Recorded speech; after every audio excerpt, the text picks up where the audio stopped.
and welcome back to Historical, where we're doing history with a twist, looking at words that have shaped the world. Today, we're taking that quite literally and talking about words, what they mean, where we keep them, and who decides how we use them. We're talking, of course, about the dictionary. Now, a quick disclaimer here. There are many different dictionaries in many different languages, and they all have very rich and complex histories surrounding them. And of course, there are numerous languages themselves, both written and spoken, and they all have fascinating and storied pasts. And we will be talking about those in upcoming episodes. So English is by no means the definitive or the only place to start, but it is a place. And I'm going to kick off there simply because it's the language of this podcast. So for many people, a dictionary of the English language, sometimes also published as Johnson's Dictionary, is the first one that springs to mind. Actually, most people don't have any dictionaries springing to mind. Most people don't spend a lot of time thinking about Samuel Johnson or his dictionary, but they should. It's a story that goes back further than you might think, and it is scattered with betrayals, rivalries, murder, and some frankly idiotic decisions. But for those who have never taken this rollicking journey, Johnson's Dictionary appears to be the very first of its kind. Published in 1755, it was and is a remarkable achievement. But it is not, in fact, the first dictionary, not even the first English dictionary, although it may be the first good English dictionary, which is another story altogether. The earliest dictionaries in England were actually not really in English at all. They were glossaries of French and Latin and Spanish words, with English translations and definitions alongside them. The word dictionarius was coined in about 1200 CE by John of Garland, an Englishman working in Paris as a university teacher and a grammarian, and writing very prolifically in Latin. This always seems so odd to me. The idea that a man in the Middle Ages might be spending his time as a grammarian, worrying about conjugating verbs against the backdrop of barbaric tyranny, feudalism, frequent plague, very insufficient plumbing. But it is a reminder of the fact that the medieval period was populated by real, thinking, breathing humans with interests, and it's not just an accidental blip that happened between two more important timelines. There was learning and art and progress happening. So it's not just the drunken aunt of history who doesn't get invited to good parties. John of Garland then coins the term that will eventually become the word dictionary. And his grammatical writing is much used throughout his life and for many years afterwards. And when I say much used, of course, I mean much used by people who are allowed to learn to read or write and can afford to do so, which in the medieval period is not many. So probably about the same number of people who actually think about Samuel Johnson over their morning toast. The next milestone comes in 1582, a good 300 years later, which I realize does nothing to help my point about the medieval period not being so bad after all. Richard Mulcaster, now a headmaster and teacher, starts pointing out to people the sheer lunacy of the fact that English is not the language of learning in the English-speaking world. He also suggests that if everyone in the English-speaking world was able to use words in the same way, it might be a little easier to take the language seriously. Up until now, and even for a little while after this, there hasn't been a standardized way of using English, or even of spelling the words. So that should make you feel better if you're one of those people who panic every time you get a text message written by someone under the age of 21. The world is not ending. The people who dreamt up the language didn't even know how to spell for a good couple of 100 years. Richard Mulcaster takes a stab at stabilizing the language with a pedagogical guide called Elementary. In this, he includes a list of 8,000 words. Very useful, very handy, unless you want to actually use them, because there are no definitions. Mulcaster might have thought that definitions were totally unnecessary. After all, Everyone knows words like elephant, glitter, and bum, but the list includes more obscure words like bribble-brabble, carpet knight, and flindermouse, which, with a few hundred years between us, could really use a bit of an explanation. Also, and I cannot emphasize too strongly how strange I find this, his list was not in alphabetical order. In fact, most of the word lists at this time weren't alphabetically arranged. If anything, they were arranged by subject, which is only useful if you A, already know what word you're looking for, B, already know what it means, and C, have a lot of time on your hands. Imagine the pauses in the family Scrabble game, while Auntie Mabel looks up everyone's words before allowing them to play. Children would go through puberty and be married off, still seated around the table, which is problematic in more ways than one. Even despite this monumentally bizarre decision, though, and to be fair, he wasn't the only one making it, Richard Melcaster is widely regarded as the founder of English lexicography, and his attempt to stabilize the language is backed up a few decades later by Robert Corddry. This poor teacher was deeply concerned about something that plagues us to this very day: the absolute incomprehensibility of younger generations. If you have ever had to turn on the subtitles just to get through an episode of post-90s television, Robert Corddry is your guy. He was of the opinion that the bright young things were mingling with so many other bright young things that they forgot altogether their mother's language, so that if some of their mothers were alive, they were not able to tell or understand what they say.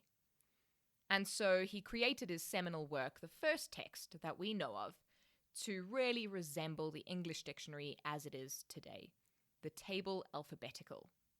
Now it has another title, which is so long and so unwieldy that we would be here until we had gone through puberty and been married off. So we'll just keep calling it the Table Alphabetical, but I recommend looking it up. It's very entertaining. This table contained about 2,500 words, in alphabetical order this time, hooray, and with definitions.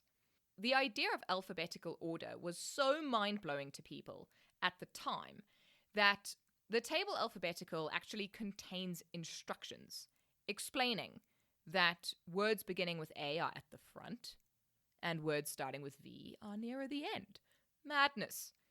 Once people figured out how to use it, it proved quite popular, and it made it all the way to 4 editions, but it was still considered mostly unreliable by critics at the time, which seems a bit unfair, considering that it was at the very least in a reliable order.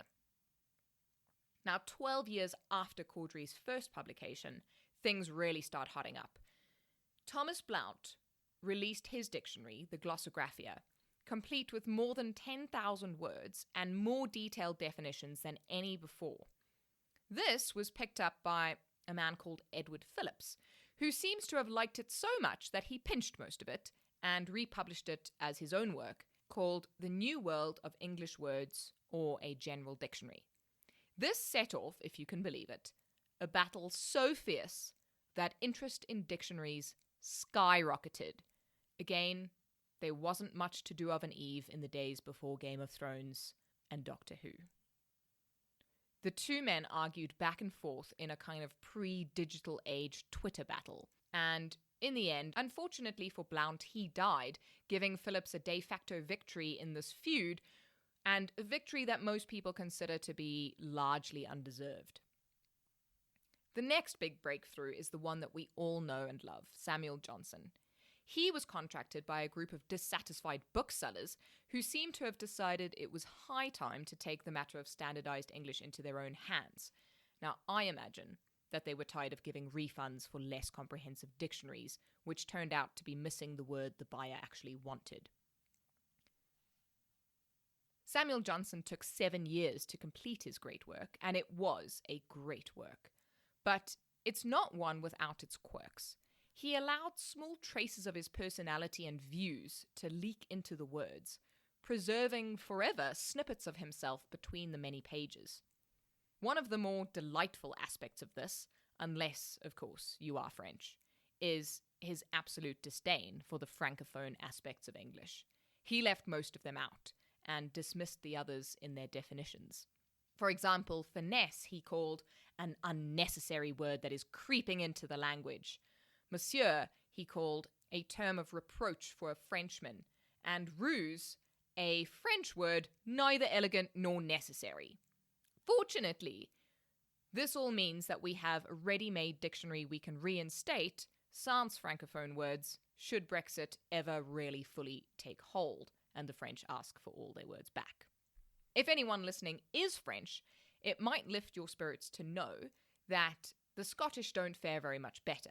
Oats, according to Johnson, is defined as a grain which in England is generally given to horses, but in Scotland supports the people. These quirks don't diminish the impressive scale of his achievement.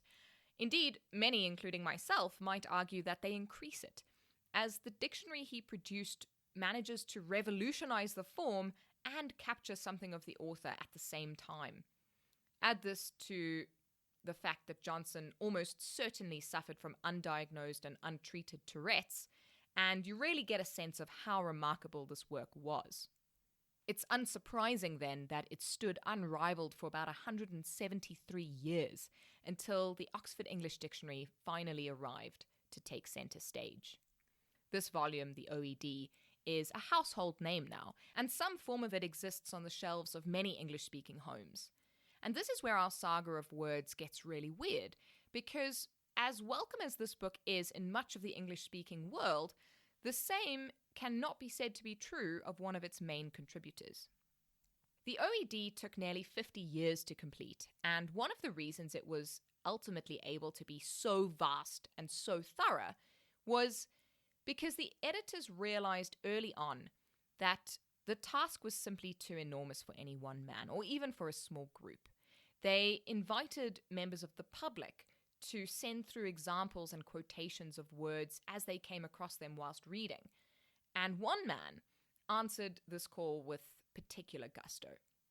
One William Chester Minor.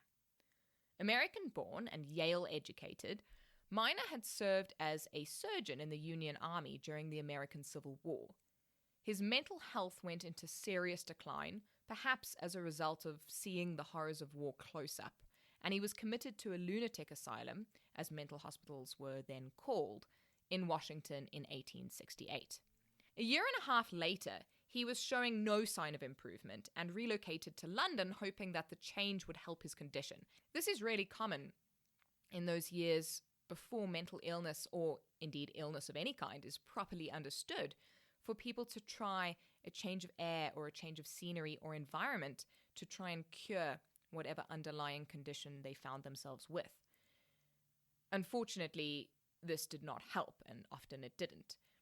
Minor's paranoia became so extreme that in 1872 he shot and killed a man called George Merritt, who was on his way to work with 6 children and a pregnant wife at home. William Minor thought that he was coming to attack him and break into his home. He was found not guilty by reason of insanity, but was still imprisoned at the high-security Broadmoor Hospital, then regarded as a prison for the criminally insane. Because of his army pension, his rooms were relatively comfortable, and he was allowed to read and receive visitors, and one of those visitors was the widow of the man he had killed, who brought him books and news of the outside world. And this is a beautiful testament to the power of forgiveness and compassion. And either from her or from the booksellers he wrote to, he heard the call for volunteers from the team at Oxford and devoted the better part of the next 2 decades to combing through his library, compiling quotations of the various ways he saw words being used, and then passing them back on to Oxford. His health continued to decline, to the point where his delusions caused him to commit terrible self-mutilation. To his credit, James Murray, then the editor of the dictionary, who had recently found out about Minor's condition and his involvement, didn't forget him or abandon him. After much campaigning on Minor's behalf, he was released back to the United States, where he was eventually diagnosed with schizophrenia and spent the last 10 years of his life in care. Against the backdrop of such tragedy, One likes to imagine that he may have found some comfort in the company of the words and books he treasured so much. James Murray actually paid homage to his enormous contribution to the dictionary by very publicly acknowledging that we could easily illustrate the last 4 centuries from his quotations alone. There are, of course, more people involved in this story than the ones we've had time for today. But even with just the big hitters in this small snapshot, it's quite a roller coaster. And that makes another of Samuel Johnson's original definitions very amusing to look back on. He wrote, dull, an adjective, meaning not exhilarating, as in, to make dictionaries is dull work. Thank you for joining us for this episode of Historical. If you enjoyed yourself, please head over to your streaming platform of choice and hit that subscribe button, leave us a review and a rating, and join us again next week, same time, same place, every Tuesday.